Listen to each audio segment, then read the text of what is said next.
لا حول ولا قوة إلا بالله العلي العظيم. أعوذ بالله من الشيطان اللعين اللئيم الرجيم. بسم الله الرحمن الرحيم.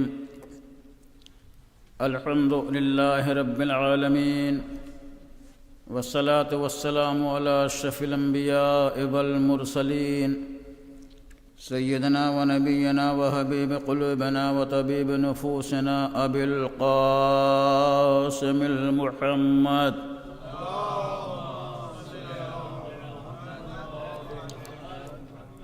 وعلى آله الطيبين الطاهرين المعصومين، واللعنة الدائمة الباقية على أعدائهم أجمعين من الآن إلى قيام يوم الدين. أما بعد، فقد قال الله تعالى في الفرقان الحميد والقرآن المجيد وقوله الحق: أعوذ بالله من الشيطان اللعين اللئيم الرجيم.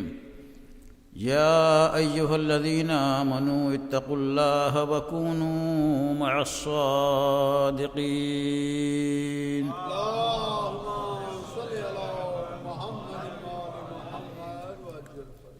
ایک اور بلندر صلوات بھیجیے آپ حضرات.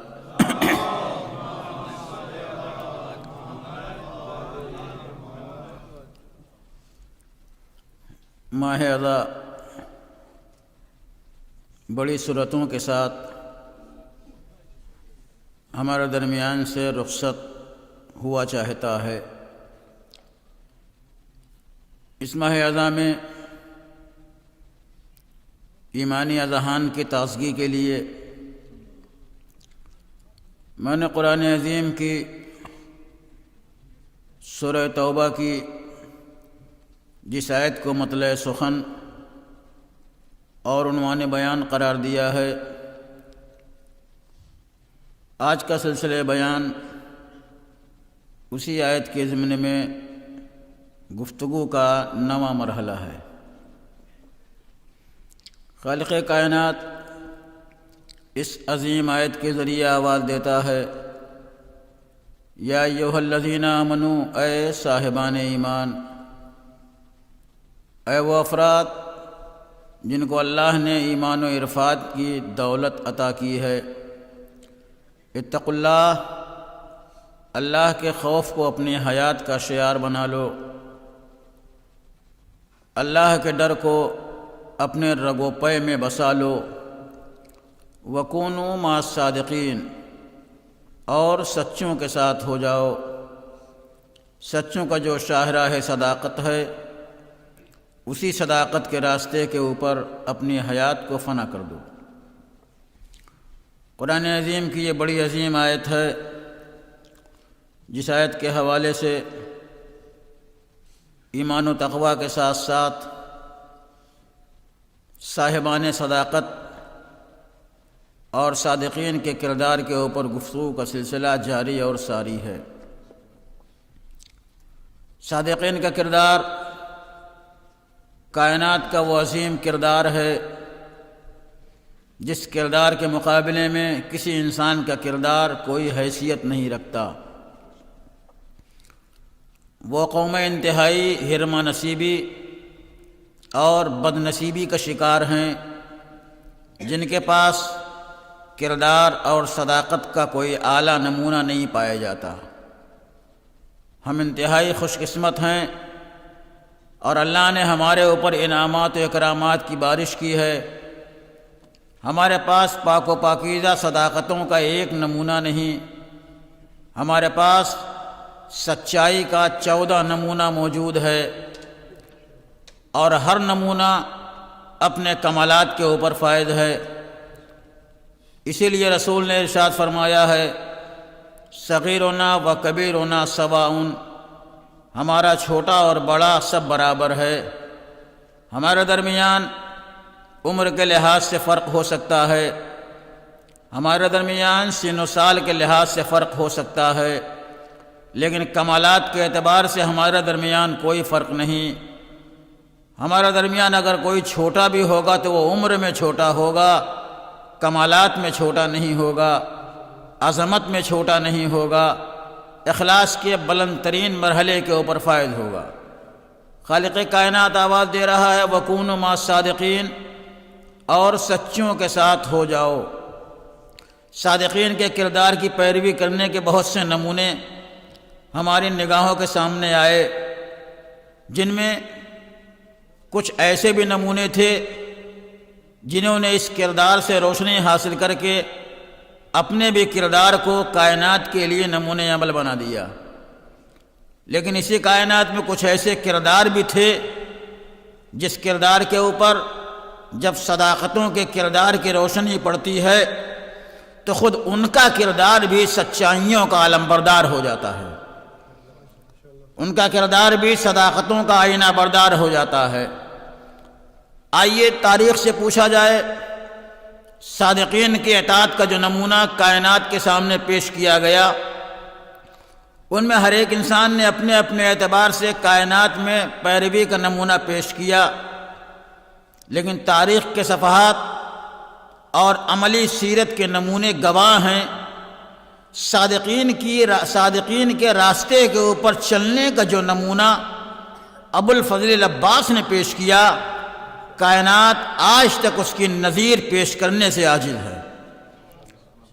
ایک سچے کردار کی پیروی کس عنوان سے ہونا چاہیے، صداقتوں کے علمبردار کی اطاعت کس عنوان سے ہونا چاہیے، جناب عباس کی ذات والا صفات نے اطاعتوں کو منزل کمال پہ پہنچا دیا اور دنیا کو بتایا اگر سچائی کے کردار کی اطاعت کرنی ہو تو سچائی کے کردار کو بعد میں دیکھنا، پہلے میرے کردار کو دیکھو، پہلے میری سیرت کو دیکھو، پہلے میرے طریقے کو دیکھو۔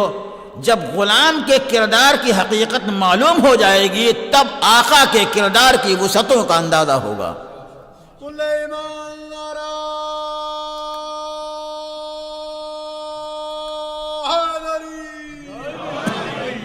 لہذا چاہتا ہوں آج ایک ایسی عظیم ذات کی خدمت میں نذران عقیدت پیش کیا جائے جس کا کردار ایک پاکیزہ کردار رہا ہے، جس کی سیرت ایک بلند ترین سیرت رہی ہے، اور اس کے پہلے اس سیرت کا نہ کوئی جواب ہے، اور اس کے بعد آج تک اور آج سے قیامت تک اس سیرت کا کوئی جواب کائنات میں ممکن نہیں۔ کائنات میں ایک خاندان آیا تھا جس خاندان میں ایثار، فداکاری، جانبازی، قربانی، شہادت، شہامت کی ایک تاریخ لکھی گئی تھی، جس تاریخ کا آغاز ابو طالب کی قربانیوں سے ہوتا ہے اور جس تاریخ کا اختتام عباس کی شہادت کے اوپر ہوتا ہے۔ ایثار و فداکاری کی جس تاریخ کا آغاز ابو طالب نے حفاظت رسول سے کیا تھا، عباس نے اسی تاریخ کو حفاظت حسین کے عنوان سے منزل کمال کے اوپر پہنچا دیا، اور ہمیشہ ہمیشہ کے لیے اسلام کو وجود عطا کرنے کے لیے اپنے دل کا لہو دے دیا۔ اب یہ عباس کے جسم کا لہو نہیں ہے، اسلام کے چہرے کی سرخی ہے جو عباس کی شہادتوں کا عنوان کائنات کے اندر بنی ہوئی ہے۔ اب یہ رنگ دنیا کے مٹانے سے مٹ نہیں سکتا، بلکہ جیسے جیسے زمانہ گزرتا جائے گا ویسے ہی ویسے اس خون کی تاثیر اور اس کا رنگ نکھرتا جائے گا۔ تو مسلسل فداکاری، ایثار کی ایک تاریخ لکھی گئی۔ اس تاریخ کا آغاز ابو طالب نے حفاظت رسول سے کیا تھا، لیکن ابو طالب کو اپنے علم ولایت کی بنیاد کے اوپر معلوم تھا وہ اس کائنات میں ہمیشہ نگاہ ظاہر میں موجود رہنے والے نہیں ہیں، لہذا انہوں نے حفاظت اسلام کی ذمہ داری اپنے فرزند علی کے دوش کے اوپر رکھی، اور علی نے بڑی جانفشانی کے ساتھ اس ذمہ داری کو منزل کمال تک پہنچایا۔ لیکن علی کو بھی اپنے علم امامت سے معلوم تھا وہ اس دنیا میں دنیا کی نگاہ ظاہر میں ہمیشہ رہنے والے نہیں ہیں، چونکہ علی کے دوش کے اوپر حفاظت رسول کی ذمہ داری تھی۔ اب کوئی ایسا کردار اس کائنات میں ضرور ہونا چاہیے جس کے دوش کے اوپر حفاظت حسین کی ذمہ داری ہو، لہذا علی کے دل کے اندر ایک تمنا کا وجود ہوتا ہے، علی کے دل میں ایک حسرت پائی جاتی ہے، علی کے دل میں ایک خواہش پیدا ہوتی ہے، انہی خواہشوں کے پیکر کا نام عباس کہا جاتا ہے، انہیں تمناؤں کے وجود کا نام عباس ہے۔ گویا عباس کا وجود علی کی تمناؤں کا ماحصل ہے، علی کی حسرتوں کا خلاصہ ہے، علی کی خواہشوں کا آئینہ بردار ہے۔ عزیزو، آج کائنات کی جتنی رونقیں ہیں وہ انہی خواہشوں کی مرہون منت ہیں، آج کائنات کی جتنی زیبائشیں ہیں انہی تمناؤں کی مرہون منت ہیں۔ اگر کوئی ایسی ہوا چلے کہ کائنات میں تمناؤں کا وجود ہی نہ ہو تو یہ بزم کائنات ویران ہو جائے گی، نظام کائنات منقلب ہو جائے گا۔ لہذا ضروری ہے ہر انسان کے دل میں کسی نہ کسی خواہش کا وجود ہو، ہر انسان کے دل میں کسی نہ کسی تمنا کا وجود ہونا ضروری ہے۔ کائنات کی تمام رونقیں انہی تمناؤں کے بلبوتے کے اوپر پروان چڑھ رہی ہیں، کائنات کی تمام زیبائشیں انہی خواہشوں کا آئینہ بنی ہوئی ہیں۔ کون ایسا انسان ہے جس کے سینے میں کوئی تمنا نہیں ہے؟ کون ایسا وجود ہے جس کے دل و دماغ کے اندر کوئی خواہش پروان نہیں چل رہی ہے؟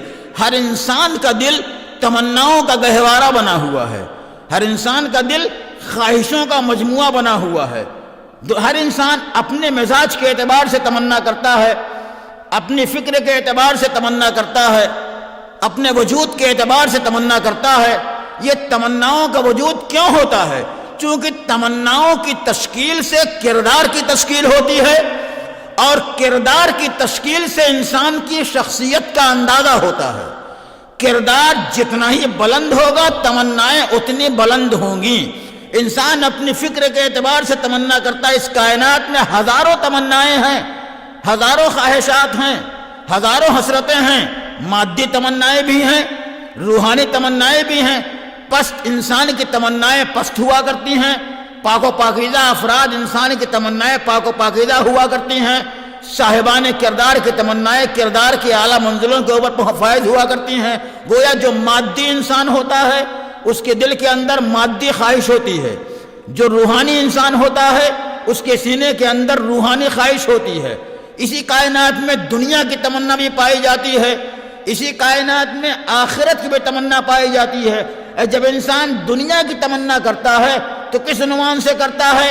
انسان کے دل میں دنیا کی تمنا ہے، مال کی تمنا ہے، منال کی تمنا ہے، دولت کی تمنا ہے، ثروت کی تمنا ہے، تخت کی تمنا ہے، تاج کی تمنا ہے، سلطنت کی تمنا ہے، حکومت کی تمنا ہے، بادشاہت کی تمنا ہے، حکمرانی کی تمنا ہے، اپنے کو دوسروں سے بلند کرنے کی تمنا ہے۔ یہ وہ تمنائیں ہیں جسے ہم دنیاوی تمنائیں کہتے ہیں۔ لیکن جب انسان کا مزاج اور پاکیزہ ہوتا ہے تو اسی انسان کے دل کے اندر آخرت کی تمنائیں پیدا ہوتی ہیں، لیکن آخرت کی تمنائیں بھی اس دنیا سے وابستہ ہوتی ہیں۔ جب انسان آخرت کی خواہش کرتا ہے تو اس کے سینے کے اندر ایثار کی تمنا پیدا ہوتی ہے، اس کے سینے کے اندر صلہ رحمی کی تمنا پیدا ہوتی ہے، اس کے سینے کے اندر قربانی کی آرزو پیدا ہوتی ہے، اس کے سینے کے اندر اپنے کو دوسرے کے اوپر قربان کرنے کی تمنا پیدا ہوتی ہے۔ گویا اس کائنات میں ہر قسم کی تمنائیں ہیں۔ ہر انسان اپنی فکر کے اعتبار سے تمنا کرتا ہے، اپنے مزاج کے اعتبار سے تمنا کرتا ہے۔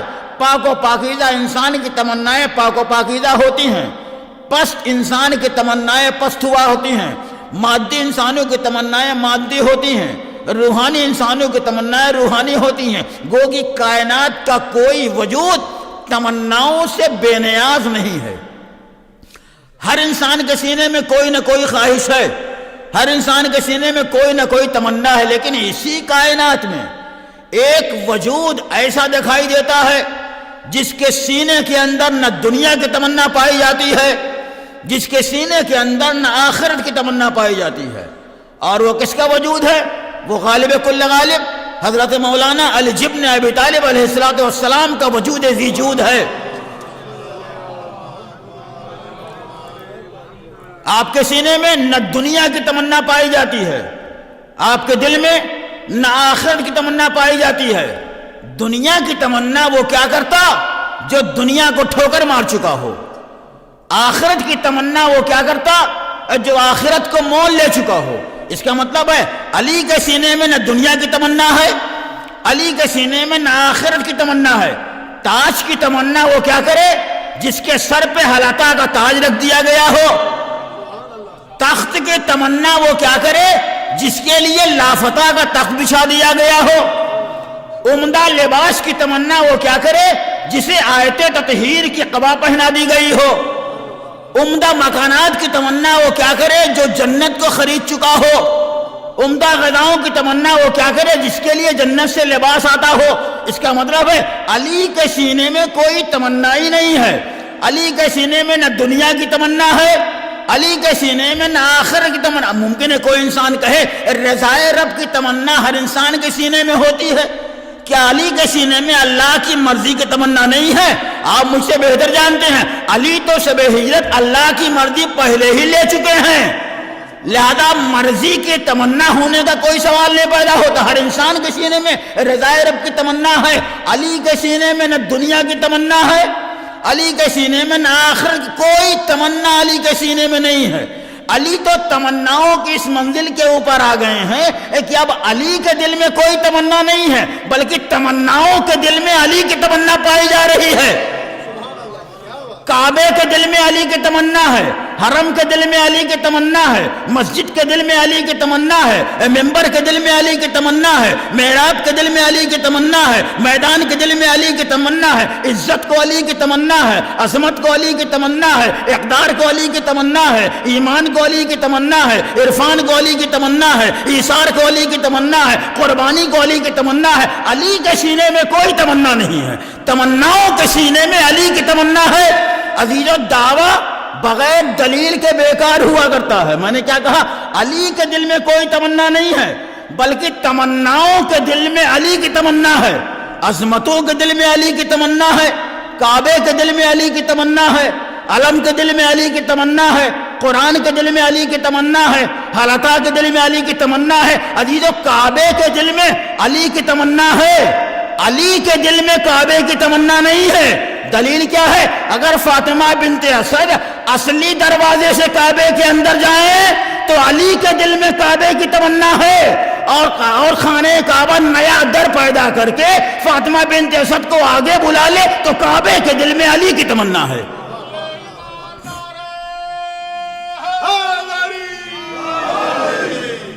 عزیزو، حالتا کے دل میں علی کی تمنا ہے، علی کے دل میں حالتا کی تمنا نہیں ہے۔ اگر علی مسکینوں، یتیموں، اسیر کو بلا کے روٹیاں دے تو علی کے دل میں سورہ دہر کی تمنا ہے، اور مسکینوں، یتیموں، اسیر تینوں دن خود آ کے روٹیاں مانگ کے لے کے چلا جائے تو سورہ دہر کے دل میں علی کی تمنا ہے۔ علی کے دل میں علم کی تمنا نہیں ہے، بلکہ علم کے سینے میں علی کی تمنا ہے۔ اگر رسول روز خیبر اگر رسول سے علی علم مانگنے جائیں تو علی کے دل میں علم کی تمنا ہے، لیکن رسول خود ہی بلا کے علم حوالے کر دے تو علم کے دل میں علی کی تمنا ہے۔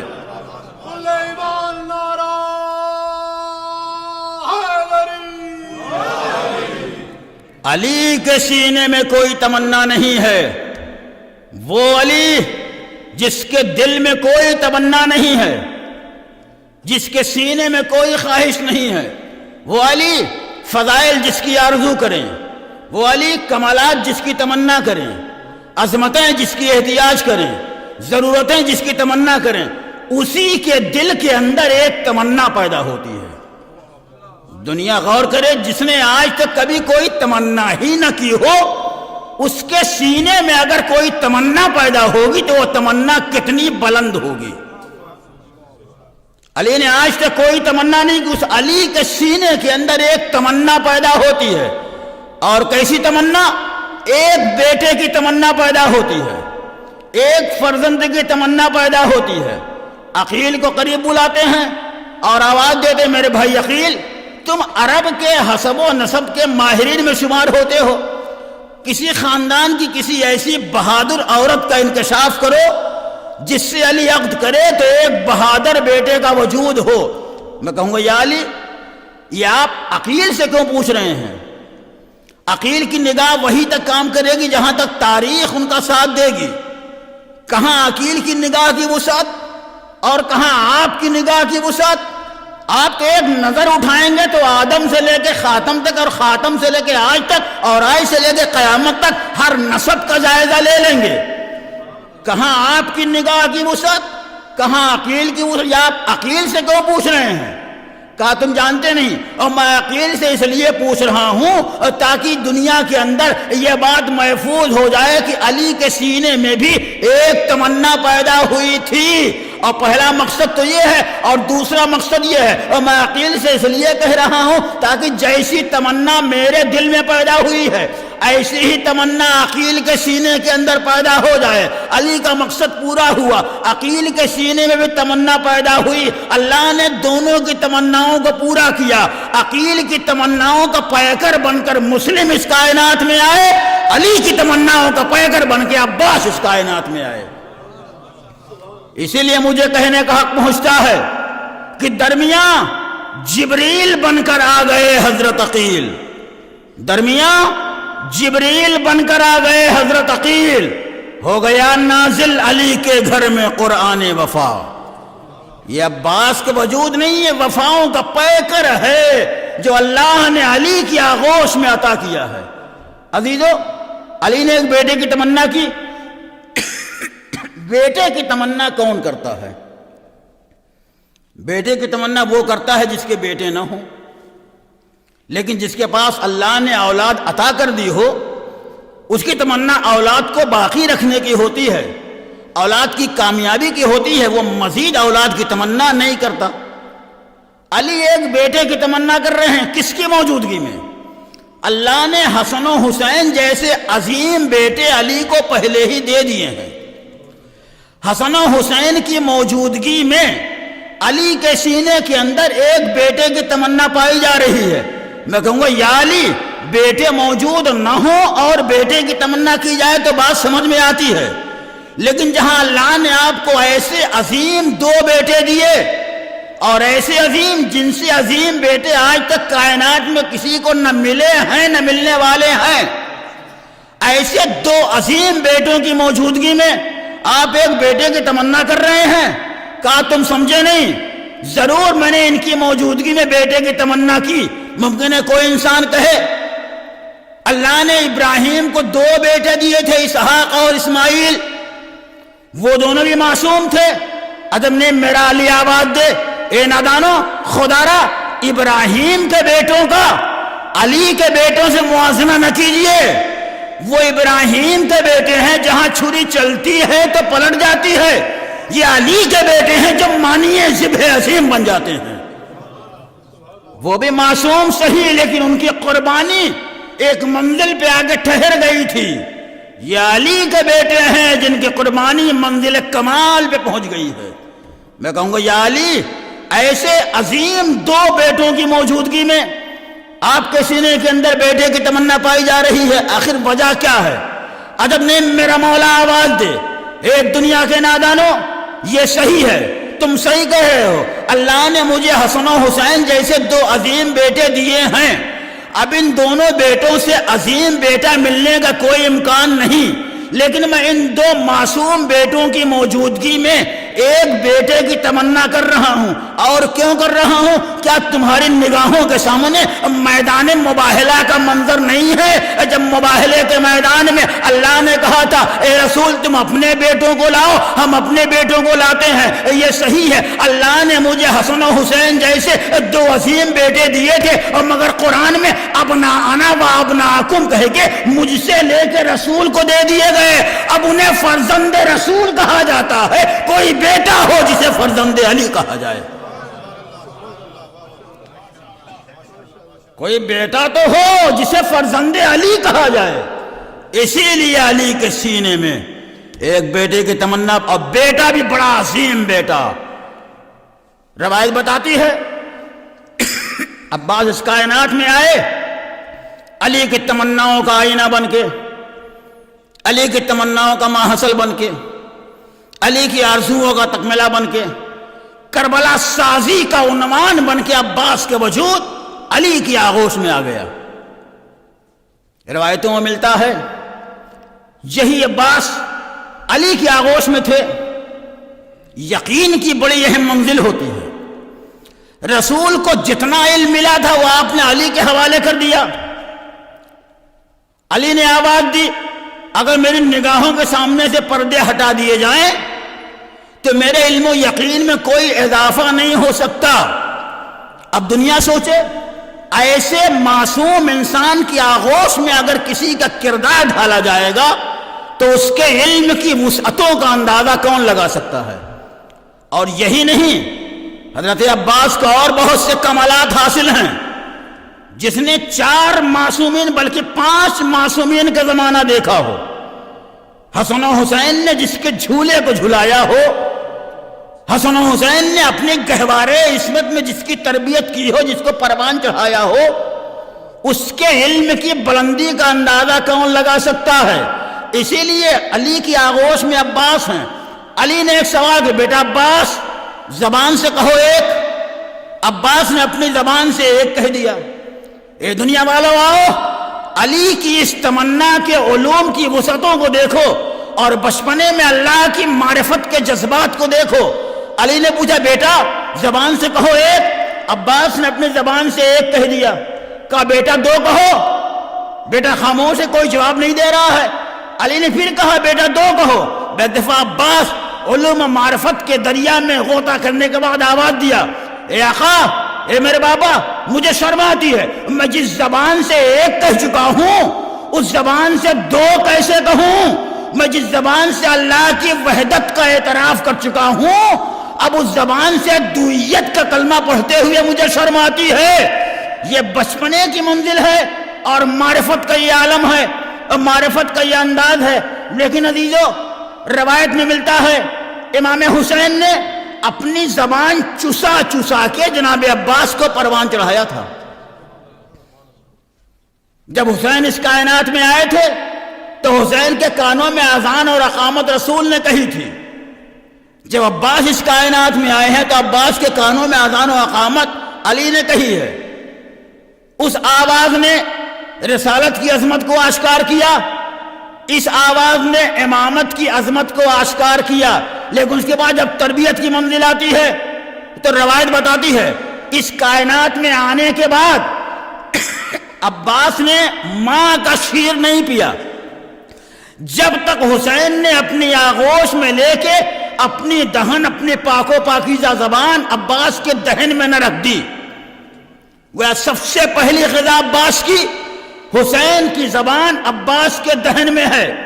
عزیزو، یہ حسین اپنی زبان عباس کے دہن میں نہیں دے رہے ہیں، امامت ہے جو اپنے علوم و کمالات زبان کے ذریعے عباس کے سینے میں منتقل کر رہی ہے۔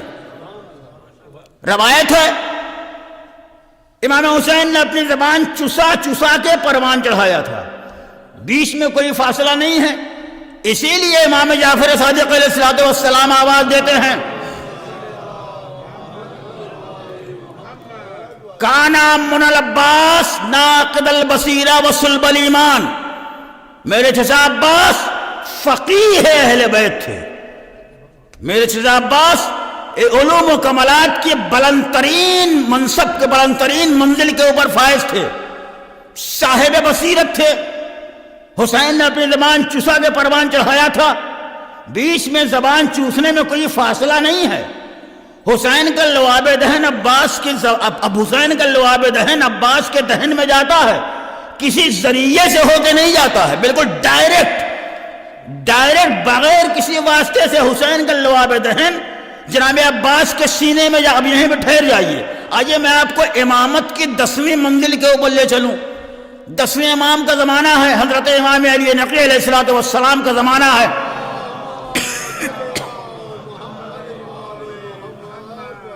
آپ کا ایک صحابی آپ کے پاس موجود ہے، تاریخ نے اس کا نام لکھا ہے ابو ہاشم جعفری۔ ابو ہاشم جعفری کا بیان ہے کہ میں امام کے پاس بیٹھا تھا، اتنے میں ایک انسان آیا، اس نے آنے کے بعد اپنی زبان میں امام سے کچھ سوالات کیے۔ امام نے اس کے سوالات کو سنا اور اسی کی زبان میں اس کے سوالات کا مکمل اور شافی اور کافی جواب دے دیا۔ وہ مطمئن ہو کے چلا گیا۔ جب وہ چلا گیا تو ابو ہاشم کہتا میں نے امام سے پوچھا، آقا اس نے اپنی زبان میں سوال کیا تھا کہ آپ کو اس کی زبان کا علم ہے؟ ڈاکٹر امام نے آبادی وہ کائنات کا امام ہو ہی نہیں سکتا جسے اپنے ماننے والوں کی زبان کا علم نہ ہو. امام کائنات کے ہر بندے کی زبان سے واقف ہے. اتنا کہنے کے بعد روایت بتاتی ہے کہ امام زمین کی طرف جھکے. جھکنے کے بعد ایک کنکر اٹھایا امام نے اس کنکر کو پہلے اپنے دہن کے اندر رکھا. جب وہ کنکر امام کے لعاب دہن سے بھیگ گیا، امام کے لعاب دہن سے تر ہو گیا، تو امام نے اپنے دہن سے وہ کنکر نکالا اور ابو ہاشم جعفری کے حوالے کیا. کہا ابو ہاشم اس کنکر کو اپنے دہن کے اندر رکھ لو. اب ابو ہاشم کا بیان ہے، میں نے جیسے ہی امام کے لعاب دہن سے بھیگی ہوئی کنکری کو اپنے دہن کے اندر رکھا، اللہ نے مجھے اسی وقت 70 زبانوں کا علم دے دیا. کتنے زبانوں کا علم دے دیا؟ مجھے 70 زبانوں کا علم دے دیا. آپ نے غور کیا؟ امام کا لعاب دہن ڈائریکٹ ابو ہاشم کے دہن میں نہیں گیا تھا.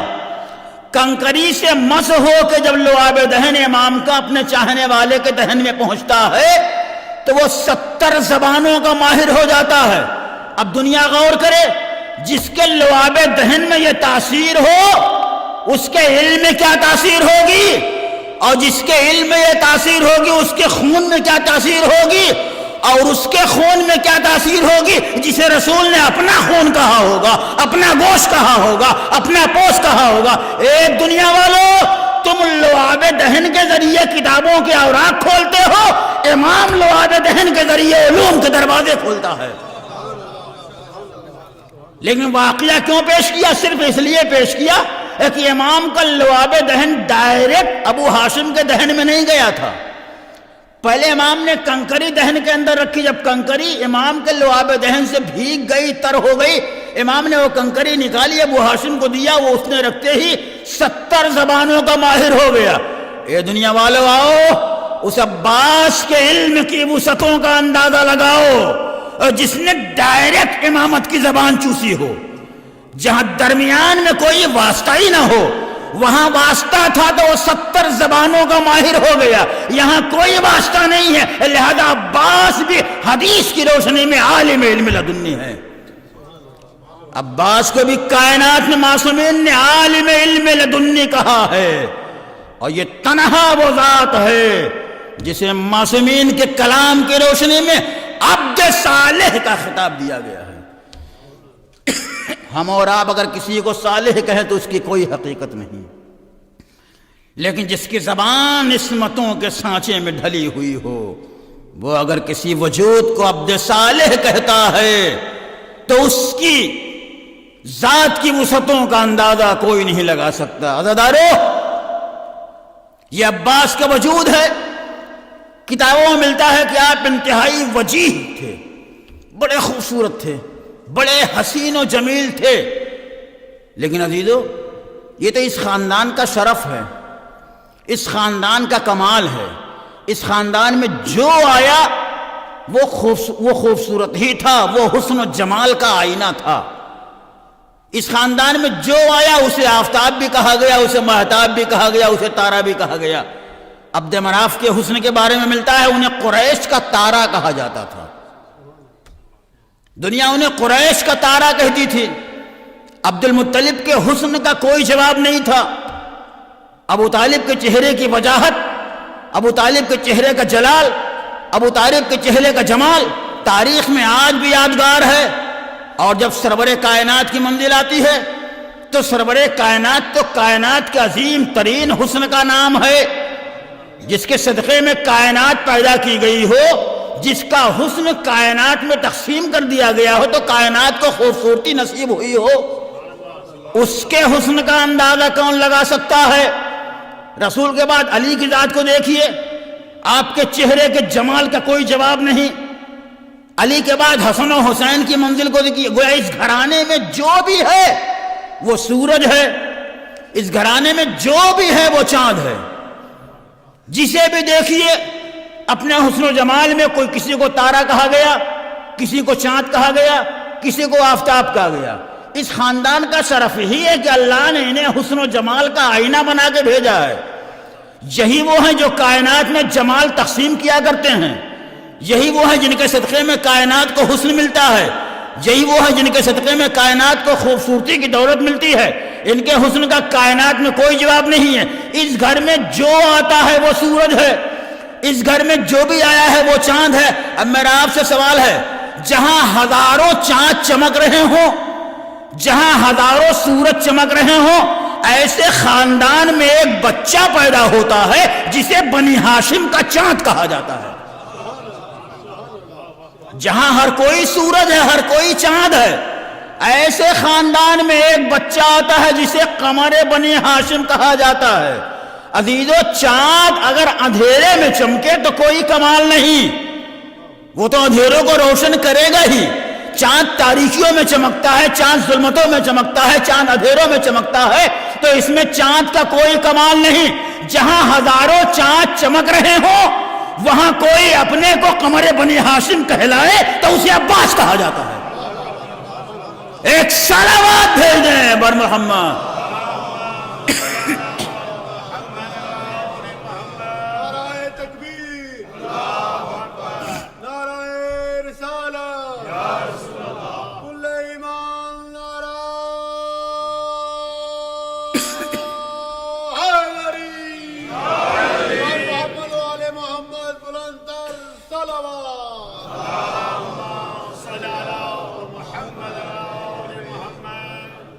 ابو الفضل عباس کی کوئی معمولی فضیلت نہیں ہے۔ جہاں ہر ایک چاند دکھا رہا، ہر ایک چاند دکھائی دے رہا ہو، وہاں اگر کوئی وجود اپنے کو چاند کہلواتا ہے تو اسی کو تاریخ نے قمر بنی ہاشم کا لقب دیا ہے، اسی کو قمر بنی ہاشم کہا جاتا ہے۔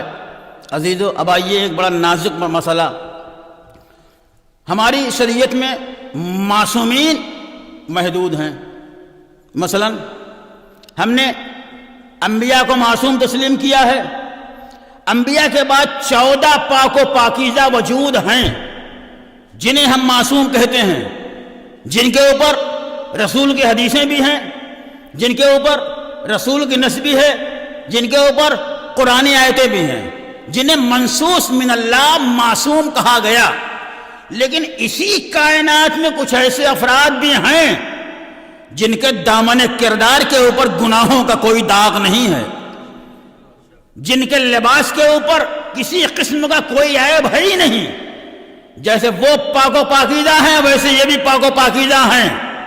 مثلا یہی وہ افراد جنہوں نے بڑھ چڑھ کے کربلا کی تعمیر میں حصہ لیا، سرکار ابو الفضل عباس، سرکار شہزادہ قاسم، سرکار شہزادہ حضرت علی اکبر، سرکار شہزادہ علی اصغر، سرکار شہزادہ محمد، یہ وہ وجود ہیں جن کے دامن کردار کے اوپر گناہوں کا کوئی داغ نہیں، جن کے دامن کردار کے اوپر خطاؤں کا کوئی داغ نہیں۔ ان سے بھی سوتے جاگتے اٹھتے بیٹھے کبھی کوئی لغزش نہیں، مگر ہم 14 معصومین کی فہرست میں انہیں شامل نہیں کر سکتے، کیونکہ اللہ نے وہ تعداد محدود کر رکھی ہے۔ ہم انہیں بھی معصوم کہتے ہیں، لیکن ان کے معصوم کا عنوان الگ ہے، ان کی عصمت کا انداز الگ ہے۔ اسی لیے شریعت نے 2 لفظیں ایجاد کی ہیں، ایک معصوم کی لفظ ہے، ایک محفوظ کی لفظ ہے۔ معصوم کسے کہتے ہیں؟ جس کے دامن پہ خطاؤں کا کوئی داغ نہ ہو۔ محفوظ کسے کہتے ہیں؟ جس کے دامن پہ گناہوں کا کوئی داغ نہ ہو۔ اور جب دونوں کے معنی ایک ہیں، دونوں کا نظریہ ایک ہے، دونوں کی کیفیت ایک ہے، دونوں کا مزاج ایک ہے، دونوں کا انداز ایک ہے، دونوں کا آئین ایک ہے، دونوں کا طرز ایک ہے، تو یہ الگ الگ لفظ ڈھالنے کی ضرورت کیا تھی؟ کہا یہ صحیح ہے، جس کے دامن پہ گناہوں کا کوئی داغ نہ ہو اسے معصوم کہتے ہیں، جس کے دامن کے اوپر خطاؤں کا کوئی داغ نہ ہو اسے معصوم کہتے ہیں۔ لیکن معصوم اور محفوظ میں ایک بنیادی فرق ہے۔ محفوظ اسے کہا جاتا ہے جو حق کے مطابق عمل کرتا ہے، اور معصوم اسے کہتے ہیں جس کا عمل حق بنتا جاتا ہے۔ ایک صلوات بھیجیں بر محمد۔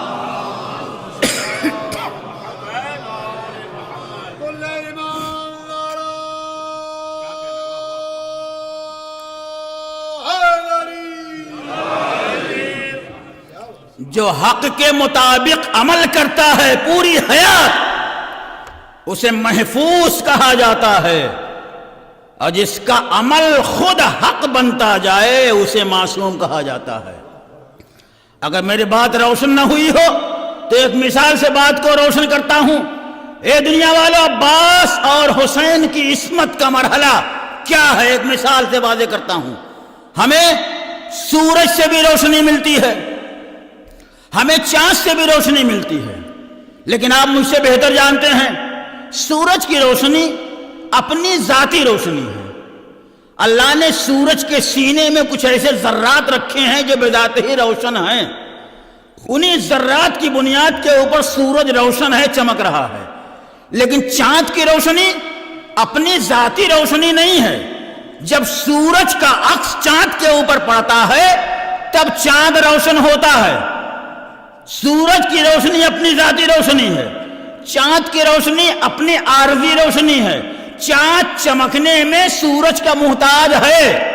اگر سورج اپنی ضیاؤں کی خیرات چاند کو نہ دے تو چاند روشن نہیں ہو سکتا، چاند تابناک نہیں ہو سکتا، چاند روشن اور ضیابار نہیں ہو سکتا۔ کیوں؟ اس لیے کہ اس کی روشنی عارضی لی ہوئی ہے، مستعار لی ہوئی ہے۔ اگر سورج دے گا تو روشن ہوگا، سورج نہیں دے گا تو روشن نہیں ہوگا۔ سورج بذات ہی روشن ہے، چاند بذات ہی روشن نہیں ہے۔ جب سورج کا سایہ چاند پہ پڑتا ہے تب چاند روشن ہوتا ہے۔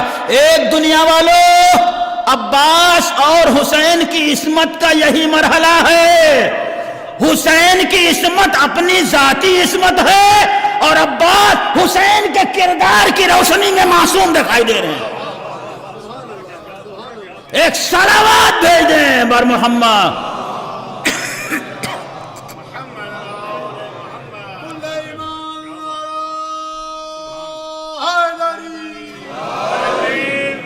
کیا کہنا افق کربلا کا، کائنات کے آسمان کا نظام اور ہے، آسمان شہادت کا نظام اور ہے۔ کائنات کے آسمان کا نظام جب سورج رخصت ہو جاتا ہے تب چاند دکھائی دیتا ہے، مگر کیا کہنا آسمان شہادت کے ضیاء پاشیوں کا۔ ایک طرف امامت کا سورج جلوہ بکھیر رہا ہے، ایک طرف وفاؤں کا ماہتاب جلوہ بکھیر رہا ہے۔ نہ اس کی روشنی میں کوئی کمی ہوتی ہے، نہ اس کی چاندنی میں کوئی کمی ہوتی ہے۔ جیسے جیسے دن گزرتا جاتا ہے دونوں کی چمک و دمک میں اضافہ ہوتا جاتا ہے۔ آپ نے جا کے دیکھا ہے اپنی آنکھوں سے، ایک طرف ماہتاب وفا ہے جو اپنے کردار کی چاندنی کائنات میں پھیلائے ہوئے ہے، اور اسی کے ٹھیک سامنے خورشید امامت کی روشنی ہے جس کی شعاعوں کا عکس غازی ابو الفضل عباس کے کردار کے اوپر پڑتا نظر آتا ہے۔ عزیزو، عباس کس کی تمناؤں کا حاصل؟ علی کی تمناؤں کا حاصل۔ علی نے اپنے دور حیات میں 2 طاقتوں کا مظاہرہ کیا تھا۔ اب چونکہ عباس علی کی تمناؤں کا حاصل ہیں، لہذا ضروری ہے عباس بھی 2 طاقتوں کا مظاہرہ کریں۔ علی نے کن 2 طاقتوں کا مظاہرہ کیا؟ علی نے اپنے دور حیات میں 2 طاقتوں کا مظاہرہ کیا، یا اپنے بازو کی طاقت کا مظاہرہ کیا یا اپنے دل کی طاقت کا مظاہرہ کیا۔ جب بازو کی طاقت کے مظاہرے کا وقت آتا ہے تو نہ جانے کتنے مارکے ہیں جسے علی نے لمحوں میں سر کر لیا، اور جب دل کی طاقت کے مظاہرے کا وقت آتا ہے تو علی خاموشی سے گلے میں رسی بھی ڈلوا لیتے ہیں اور خاموش رہتے ہیں۔ یہ 2 طاقتیں، ایک دل کی طاقت، ایک بازو کی طاقت سے فوجوں کو دور بھگا دیا، اور جب دل کی طاقت کے مظاہرے کا وقت آیا، قوت صبر کے مظاہرے کا وقت آیا، تو علی بڑی خاموشی سے گلے میں ریسمان ظلم ڈلوا لیا کرتے ہیں۔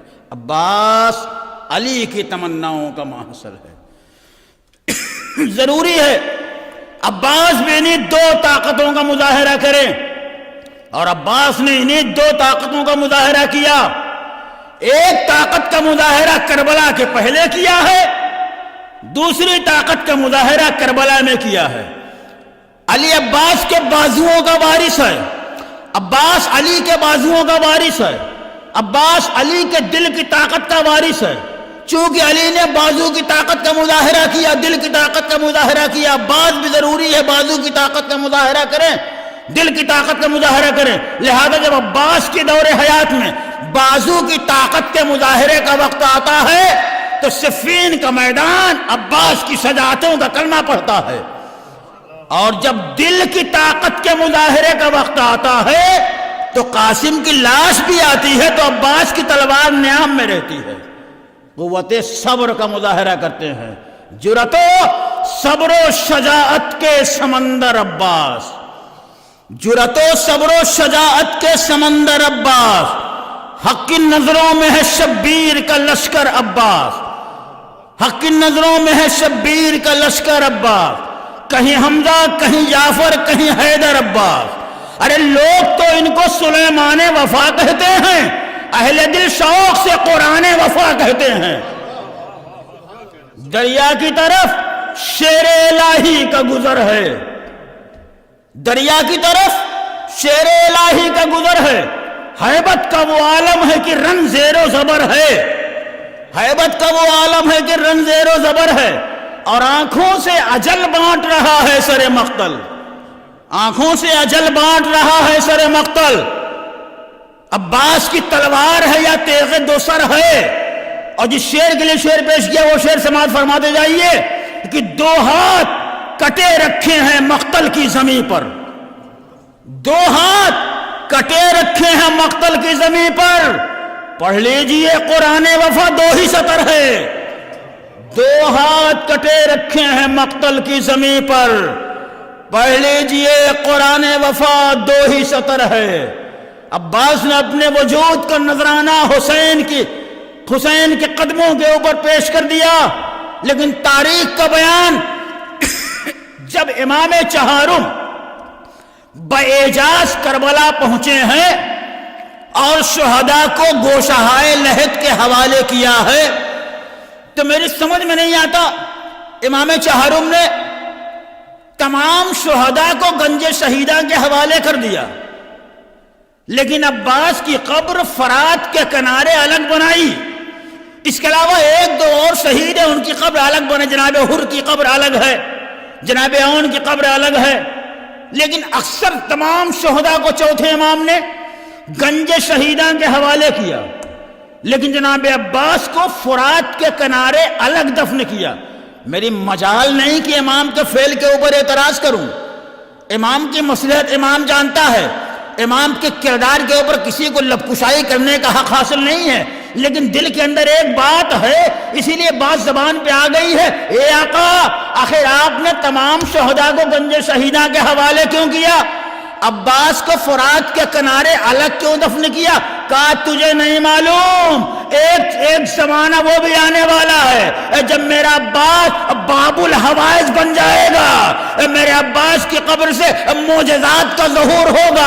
اگر میں حسین کے پہلو میں دفن کر دیتا تو عباس کا معجزہ حسین کا معجزہ ہو جاتا، عباس کی کرامت ظاہر نہ ہوتی۔ میں نے اسی لیے عباس کے قبر کو الگ بنایا تاکہ ایک طرف حسین کا معجزہ حسین کے کردار کا کلمہ پڑھوائے، دوسری طرف عباس کا معجزہ کردار حسینی کے کلمے کے ساتھ ساتھ اس عصمت کا کلمہ پڑھوائے جو عصمت حسین کے کردار کی روشنی میں حاصل ہوئی ہے۔ یہ ہے عباس کا وجود، اور خدا کی قسم کتنا عظیم وجود! عباس نے زندگی بھر اپنے کو حسین کا غلام کہا ہے۔ تاریخ میں ملتا ہے جب ام المنین عقد کے بعد علی کی دہلیز کے اوپر آئی تھی اور حسن و حسین نے ماں کہہ کے استقبال کیا تھا تو ایک دفعہ ام المنین نے آواز دی، شہزادو میں اس گھر میں تمہاری ماں بن کے نہیں آئی ہوں، ارے یہ فاطمہ کی چوکھٹ ہے، یہ زہرا کی چوکھٹ ہے، اور میں اس گھر پہ ماں بن کے نہیں آئی ہوں، ارے میں اس گھر میں تمہاری کنیس بن کے آئی ہوں۔ اے دنیا والوں سوچو، جو ماں اپنے کو حسن و حسین کی کنیس کہے، اس ماں کی گود میں اگر کوئی بیٹا پیدا ہوگا تو وہ بیٹا اپنے کو کیسے حسین کا بھائی کہے گا؟ جب ماں نے اپنے کو کنیس کہا ہے تو بیٹے نے ہمیشہ اپنے کو غلام کہا ہے۔ یہ ہے عباس کے کردار کی وسعت، کمسنی کا زمانہ ہے، عباس علی کی آغوش میں ہیں۔ ایک دفعہ بہادری کا ذکر چھڑ گیا، شجاعتوں کا تذکرہ ہونے لگا۔ علی نے کیا دیکھا؟ عباس نے آہستہ آہستہ اپنے آستینوں کو الٹنا شروع کر دیا۔ جیسے عباس اپنے آستینوں کو الٹ رہے تھے، علی کی آنکھوں سے آنسوؤں کا سیلاب جاری ہو گیا۔ سامنے ماں بیٹھی ہوئی تھی اور ماں نے آستینوں کو الٹتے ہوئے دیکھا، علی کی آنکھوں سے آنسوؤں کا سیلاب دیکھا، لیکن علی نے ایک عمل اور کر دیا۔ جہاں تک عباس نے آستینوں کو الٹا تھا، علی نے آستینوں کو اور اوپر چڑھا دیا۔ جب عباس کے بازو نظر آ گئے تو علی نے بوسہ لے لیا۔ ماں یہ منظر دیکھ رہی تھی، ماں سے برداشت نہ ہو سکا، آواز دی، اے میرے آقا، اے میرے سرتاج، ارے پہلے یہ بتائیے جب میرا لال آستینوں کو الٹ رہا تھا تو آپ نے آنسو کو بہایا، اور جب میرا لال آستین الٹ چکا تو آپ نے آستین کو اور اوپر کیوں چڑھایا؟ کائے ام المؤمنین، ارے اس کی وجہ مجھ سے نہ پوچھو، آج میرے لال کا یہ حوصلہ ہے، وہ اپنے آستینوں کو الٹ رہا ہے، اسے نہیں معلوم سب کو تلوار چلانے کا موقع ملے گا، اس کے ذمہ سقائی کا فریضہ آئے گا۔ اے آقا اتنا اور بتا دیجئے، جب بازو نظر آ گئے تو آپ نے بازوؤں کے بوسے کیوں لیے؟ کائے ام البنین، ارے میں بازوؤں کو چوم رہا تھا، جو بازو میرے حسین کے اوپر قربان ہو جائیں گے۔ عباس تمناؤں کا مرکز بن کے کربلا میں ہیں، جتنے وجود کربلا میں ہیں، ہر ایک کی نظر عباس کے وجود کے اوپر ٹھہری ہوئی ہے۔ کلثوم کے وجود کا مرکز عباس، بچوں کے وجود کا مرکز عباس، پیاسے بچوں کے دل کی تسکین کا مرکز عباس۔ قربانیوں کا سلسلہ جاری اور ساری ہے، یکے بعد دیگرے قربانیوں پہ قربانیاں ہو رہی ہیں۔ اصحاب شہید ہو گئے، انصار شہید ہو گئے، گود کے پالوں کی باری آئی ہے۔ اب جب دل کے ٹکڑے میدان میں جانے لگے تو ایک دفعہ عزیز انصاف سے بتائیے، جسے حسین نے سقا بنایا ہو وہ 3 روز سے آلتش کی آواز سن رہا ہے، بتاؤ عباس کے سینے پہ کیا گزرتی ہوگی؟ مجھے سقا بنایا گیا ہے اور میں ان کے لیے پانی کی کوئی سبیل نہیں کر سکتا۔ عباس آئے کہ آقا مجھے مرنے کی رضا چاہیے۔ ایک دفعہ حسین نے آواز دی، اے میرے عباس، تم تو میرے لشکر کے علمبردار ہو، تم تو جانتے ہو جب علمدار لشکر مارا جاتا ہے تو لشکر کا حوصلہ ٹوٹ جاتا ہے۔